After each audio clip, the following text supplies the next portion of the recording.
এবার কোয়ার্টার ফাইনালে high voltage লড়াইয়ের মুখোমুখি মরক্কো ও ফ্রান্স। ফুটবল প্রেমীদের জন্য অপেক্ষা করছে আরেকটি রোমাঞ্চকর লড়াই। 2022 বিশ্বকাপের সেমিফাইনালের স্মৃতি এখনও তাজা। সেই ম্যাচে শক্তিশালী ফ্রান্সের কাছে 2-0 গোলে হেরে স্বপ্নভঙ্গ হয়েছিল মরক্কোর। তবে এবার দৃশ্যপট ভিন্ন। নতুন উদ্যম, নতুন আত্মবিশ্বাস এবং প্রতিশোধের মিশন নিয়ে মাঠে নামতে প্রস্তুত আফ্রিকার অন্যতম সেরা দলটি। 2022 বিশ্বকাপে ইতিহাস গড়েছিল মরক্কো। প্রথম আফ্রিকান দল হিসেবে বিশ্বকাপের সেমিফাইনালে উঠে পুরো বিশ্বকে চমকে দিয়েছিল তারা, কিন্তু শেষ পর্যন্ত ফ্রান্সের কাছে হার মানতে হয়। সেই পরাজয়ের কষ্ট এখনও ভুলতে পারেনি মরক্কোর সমর্থকরা।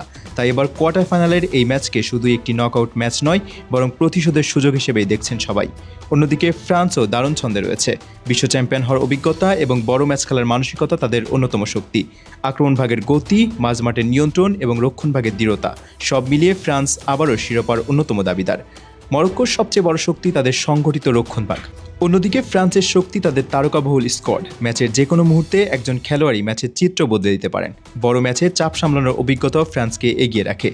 এই ম্যাচে মাঝমাঠের লড়াই হতে পারে সবচেয়ে গুরুত্বপূর্ণ। যে দল বলের দখল বেশি রাখবে এবং সুযোগগুলো কাজে লাগাতে পারবে তারাই ম্যাচে এগিয়ে থাকবে।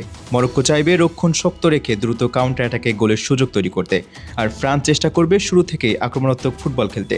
দুই দলের সাম্প্রতিক পারফরমেন্স দেখলে বোঝা যায় এটি হতে যাচ্ছে টানটান উত্তেজনার একটি ম্যাচ। মরক্কো আত্মবিশ্বাস নিয়ে মাঠে নামবে, আর ফ্রান্স নামবে তাদের অভিজ্ঞতা ও শক্তিকে কাজে লাগিয়ে। ফুটবল বিশ্লেষকদের মতে এই ম্যাচের ফল নির্ধারণ করবে ছোট ছোট মুহূর্ত। একটি ভুল কিংবা একটি অসাধারণ মুহূর্তই ম্যাচের ভাগ্য বদলে দিতে পারে। তাই শেষ বাঁশি বাজার আগ পর্যন্ত উত্তেজনা থাকবে তুঙ্গে। এখন দেখার বিষয় মরক্কো কি 2022 সালের সেই পরাজয়ের প্রতিশোধ নিতে পারবে, নাকি আবারও নিজেদের শ্রেষ্ঠত্ব প্রমাণ করে সেমিফাইনালের টিকিট নিশ্চিত করবে ফ্রান্স।